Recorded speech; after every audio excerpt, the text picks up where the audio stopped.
E aí a gente falando de história, você iniciou nessa área criminalista há anos atrás, quando nada disso era essa repercussão de muita moda, né? Porque a gente vê hoje que tem uns seriados nas televisão, na TV aberta, nos canais de streams, no próprio YouTube, tem muito que se fala de casos de crimes.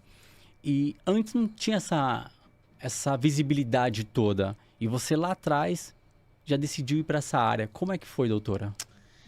O crime está na moda. Hoje o crime está de fato na moda, né? Atuar na advocacia criminal virou modinha.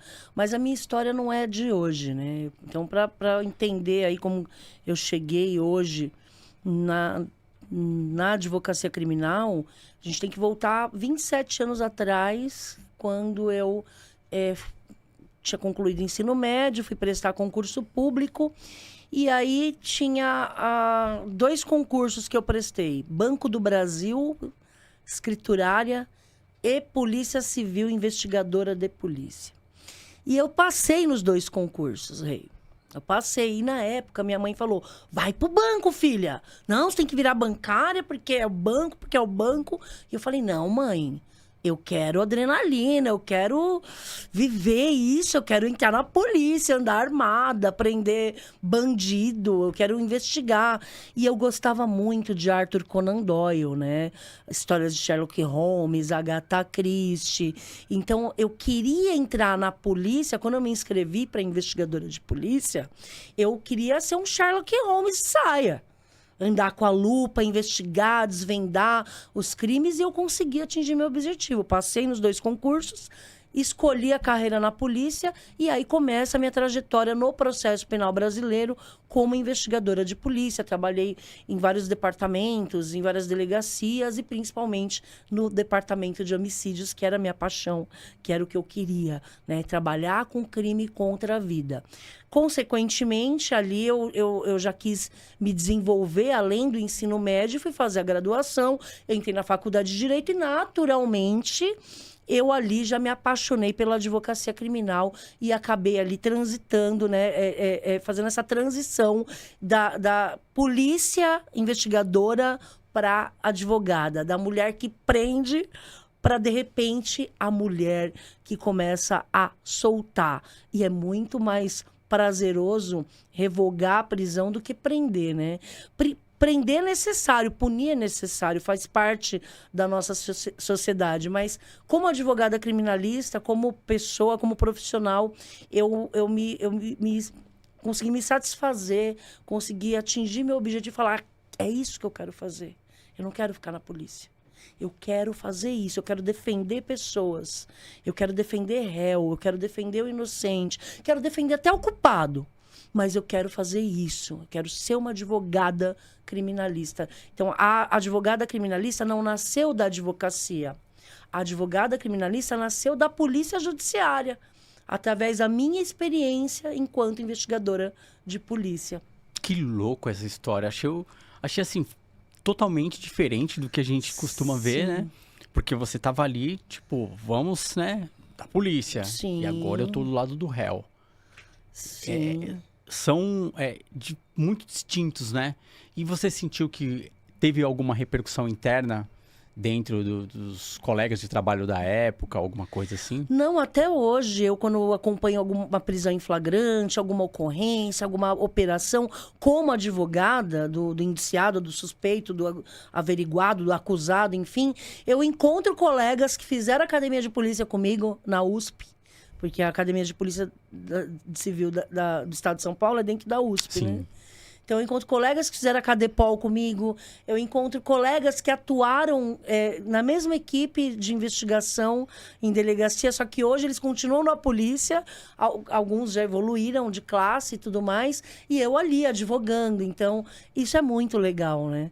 Eu de fato, quando a gente faz o que gosta, Rei, não é trabalho. Hoje eu posso dizer que eu estou feliz com a minha profissão, porque eu faço de fato o que eu gosto. Eu tenho uma missão de vida. Cada um tem uma missão, eu acredito muito nisso. Você já descobriu a sua? A minha é defender pessoas. A minha é sentar ao lado do banco dos réus.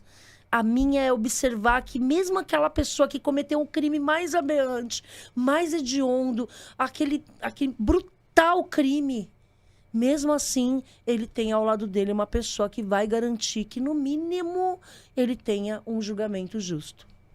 É importante falar isso daí, porque a sociedade ela vê uma outra visão, né? Até o momento que não bata na porta dela, né? Quando a gente fala assim, então tá defendendo o bandido, não, calma, estou defendendo uma pessoa. Sim. E aí a partir do momento que você falou, ele vai ser condenado porque existe uma lei, mas ele tem o direito como pessoa da defesa. Não, eu falo sempre isso. Sim. Você fez uma observação aqui que eu uso muito ela.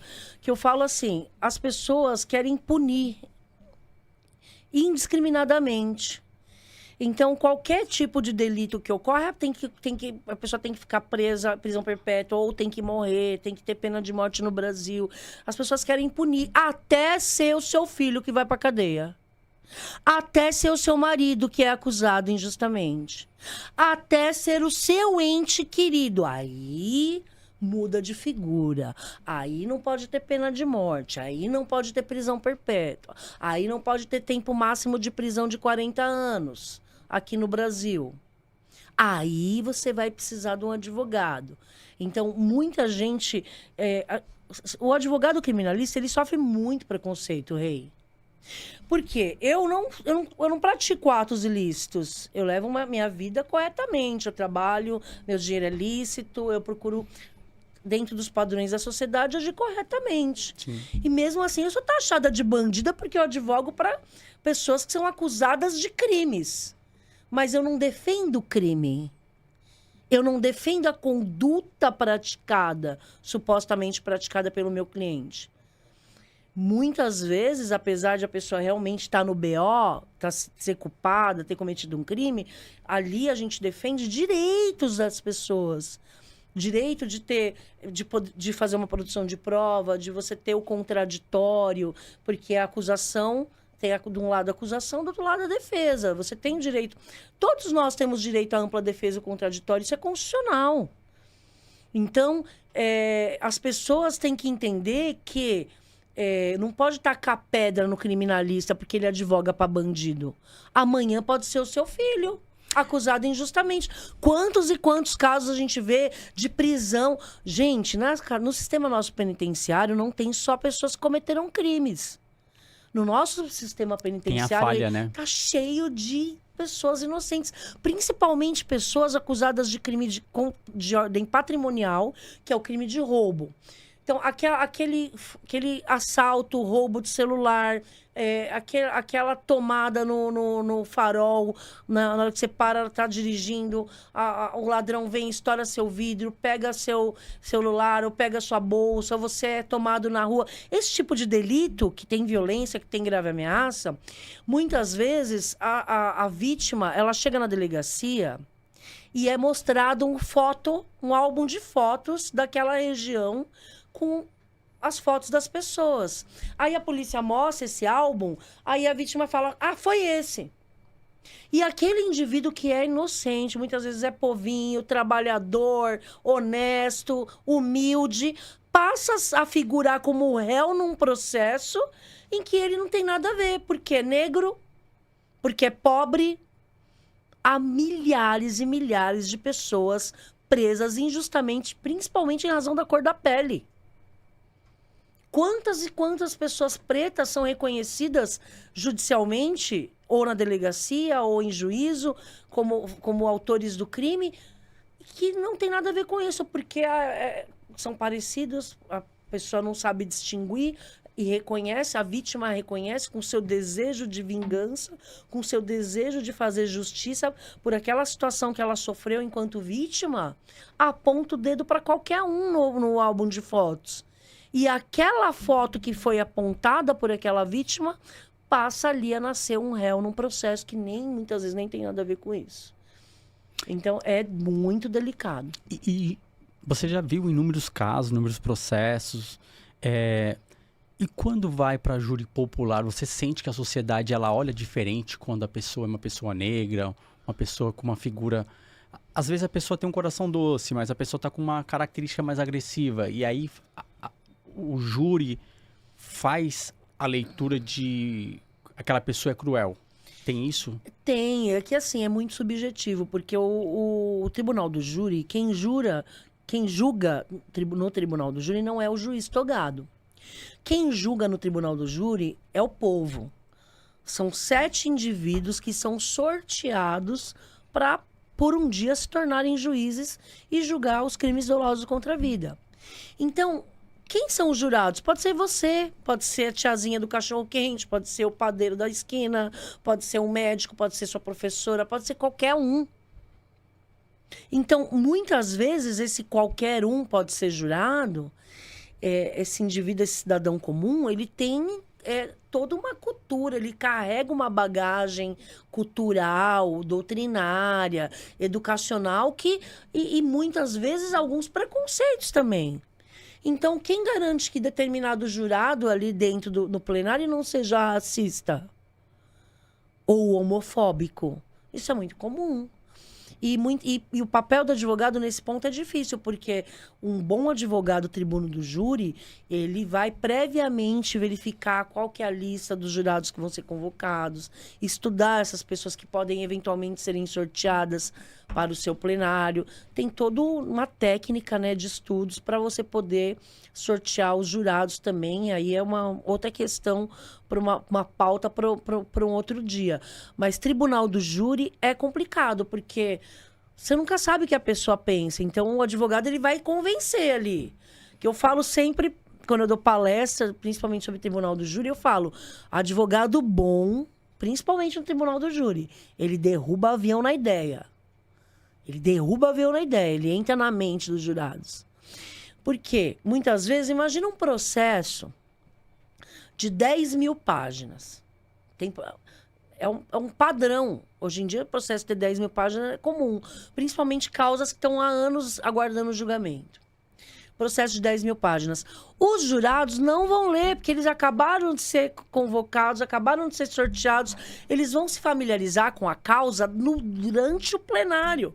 Eles não vão ler as 10 mil páginas. O que o jurado vai absorver? O que a acusação falar e o que a defesa falar, porque não dá para ler 10 mil páginas naquele plenário. Então, ganha júri quem convence mais, porque o jurado não vai ler o processo.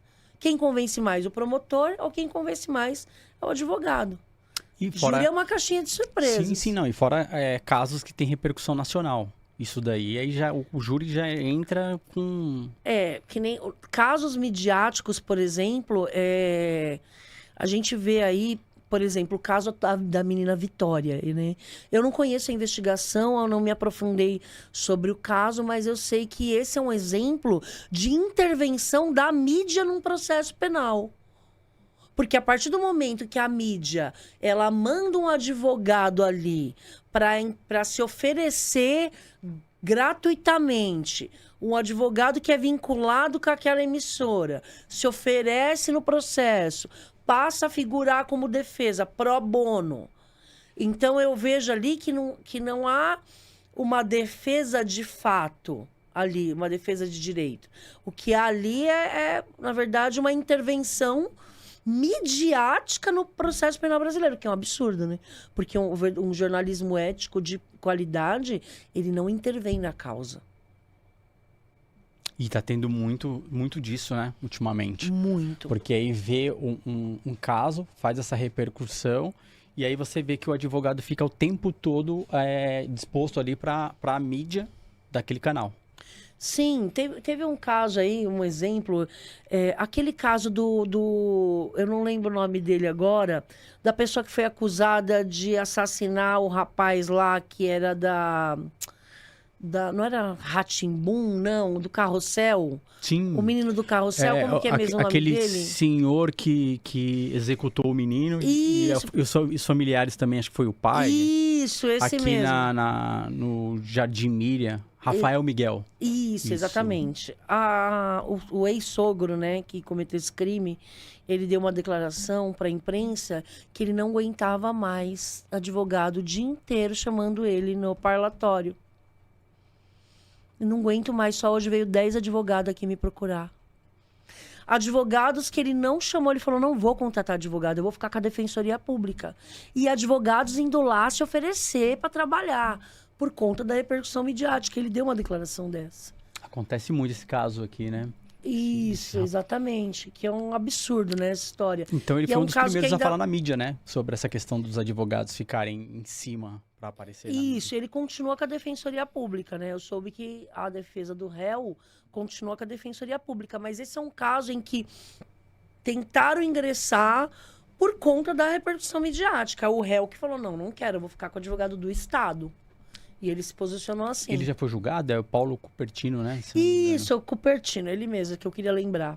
É ele aí, ó. Eu acredito que ainda não foi, Ainda não não. foi, Ainda não, né? não. Então vai Ainda ser- tá, vai ser- tá em- ele conta-se preso, custodiado, mas nós não temos ainda um desfecho desse processo, não.